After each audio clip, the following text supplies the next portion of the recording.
Good evening, everyone. Thank you so much for joining us for another monthly webinar. This month, we are going to talk all about recovery.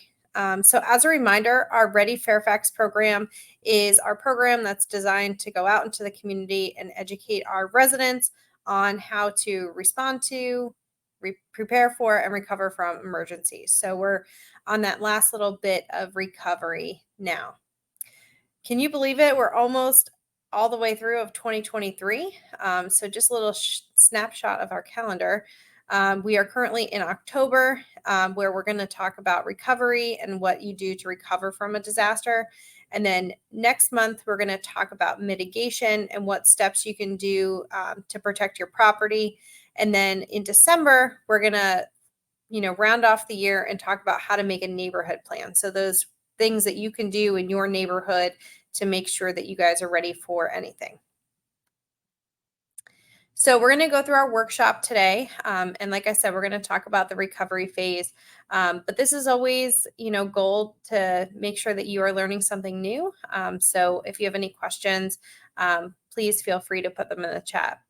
So our first module, we're going to talk about recovery and what that looks like in Fairfax County. And then we're going to go a little bit into the FEMA recovery process and what that might look like. So what can you expect here in Fairfax County? So depending on the hazard that takes place, whether it is a fire, it could be a natural emergency, there's going to be an investigation to see if there is any structural damage, if there's any property damage, and our land development services folks will come out and do that assessment. And once that is completed, then they are going to be giving the property owner a copy of the report and releasing the property back over to the property owner or a construction company or contractor that is going to be doing some of that remediation work. So what does it mean if a building is posted and it is uninhabitable? So this means that it's not safe to occupy. It's not safe to stay there. And typically when this happens, they do place a lock on the door just so that people can't go in and out because it's not safe. And I have a couple of pictures of some scenes where we haven't been able to let folks back in until those contractors get there and they start kind of figuring out what the next steps are. But you might want to ask for, the reports that are being done so that you can understand better why it's not habitable and what actions do need to happen. So this is an example of a fire that we had earlier this year. And the reason why this was not habitable was not only because of the damage, but because there were no utilities such as gas, electricity, water, propane. And when these types of situations happen, you do need to get the proper electrician and plumber to come in and make sure that those things are back up and in working order before you can go back and live there. So insurance is one of the best things that you can actually do. Whether it is renter's insurance or homeowner's insurance, insurance is one of those things that will help protect you and your personal property. So one of the things that you want to do is make sure, number one, do an insurance checkup to make sure you have enough insurance. But when an incident does occur, you're going to want to make sure that you submit an insurance claim right away to get that started. Before you do any work, you're going to want to make sure that you take pictures and videos. Sometimes the insurance company might need to send out a person to come inspect the property just to get eyes on what is damaged and what they might be looking at in terms of a claim. If it is a fire, you can request an incident report from the fire department, and that would come from the county's fire marshal's office. And then also if you are added utilities, such as like your septic system and water, you might have to contact the health department before you turn that back on, just to make sure that everything is in working order and healthy for you to reoccupy.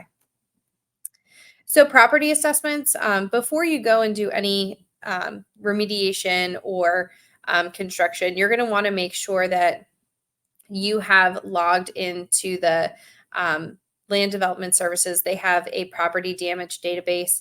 So you're going to want to make sure that your information is entered into there. This will also make it much easier for your contractor when they go to file permits. If everything is already in there, they'll be able to kind of track the process, and you can actually make appointments right online to make that very easy for you and your contractor. So, talking about rebuilding, there's a lot of permits and reconstruction guidelines that you do need to follow. So, Land Development Services has a permit application center that can help you identify what permits are required to rebuild. Again, your contractor will most likely do all of this for you, but you do need to be aware of the process. That way, in case you ever do have to use it, it is super helpful. You'll also be able to submit any of your plans, your rebuilding plans on there, and any Virginia licensed design professional, whether it's an engineer or contractor, will be able to do all of that. So permits and construction, you want to make sure first and foremost that the person you pick as your contractor is licensed and insured. So that's going to be super important. Don't feel bad if you're trying to ask for proof of insurance or license. They should be able to provide that to you with no problem. But you might also have to work with a couple different organizations or agencies within Fairfax County to kind of get all of these processes started because there are a lot of different steps that you need to follow. So someone who is licensed and insured will be able to follow that process. Talking about debris removal. So in some instances, especially if it's a natural disaster where there's a lot of rain or trees down, you might have some extra debris removal. So there is a process to follow to do a special pickup, and you can actually schedule it right online now, or you can call and they will tell you how you need to lay it out and when they will come pick it up. So you can request that right online, and it's a pretty easy process. So now we're going to talk about FEMA and what their process looks like. And oftentimes, local disasters, might not have FEMA come, but if a disaster is big enough where we need to request state assistance and then federal assistance, if there's a federally declared disaster, that's when FEMA might be able to come in and provide the individual and household assistance, which could include temporary housing funds, maybe a temporary house or like a unit, funds to support or to repair or replace homes. So the stuff inside your home, FEMA might be able to provide support for that. They do have funding for hazard mitigation to further prevent future emergencies from happening, and then funds for uninsured or underinsured expenses. So this is a little roadmap to recovery, and I have each of these kind of popped out here for you. So first and foremost, just like we said, filing an insurance claim is the most important thing that you can do to help get that process started. If there is a federally declared disaster, then you can take the steps to apply to FEMA. And all of this information, if it was to happen here, we have a website that it gets put up that kind of will walk you through all of this information. So it will be step by step. So FEMA, depending on the assistance, they might have to come do a site inspection. Sometimes they don't. It's just going to depend on the situation and the disaster and the type of damage that was sustained. We have seen this here in Fairfax County before. In July of 2018, we had actually July of 2019, we had a huge flooding problem in the north part of the county, and we actually did have the Small Business Administration come and do a service information center with us, and they were able to provide low cost, low interest loans to help people recover from disaster damage. So it was a really great opportunity to get a really low interest loan to be able to make those improvements to people's homes.